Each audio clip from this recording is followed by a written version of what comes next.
নিরামিষ ঘুগনি বানাবো, তার জন্য প্রেশার কুকারে নিয়ে নিয়েছি 8 ঘন্টা আগে ভেজানো মটর, জল আর দিয়ে দিলাম নুন। এবার এটাকে 2টো সিটি দিয়ে রেখে দিচ্ছি। ঘুগনি বানানোর জন্য কড়াতে দিয়ে দিয়েছি সর্ষের তেল। তেলটা গরম হয়ে গেছে, এবার দিয়ে দিলাম ফোড়নের জন্য সাদা জিরে আর শুকনো লঙ্কা।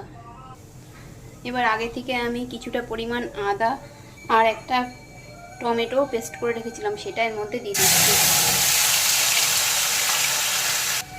দিয়ে দেবো জিরে গুঁড়ো, লঙ্কা গুঁড়ো,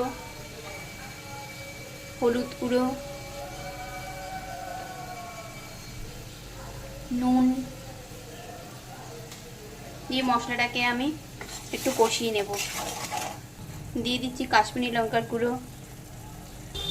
মশলাটা কষানো হয়ে গেছে, এই তেল ছেড়ে দিয়েছে আর মশলার কাঁচা গন্ধটাও চলে গেছে। এই সময় আমি দিয়ে দেবো আগে থেকে সিদ্ধ করে রাখা মটর।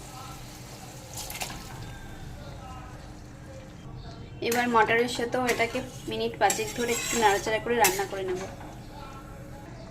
দিয়ে দিচ্ছি কিছুটা জল।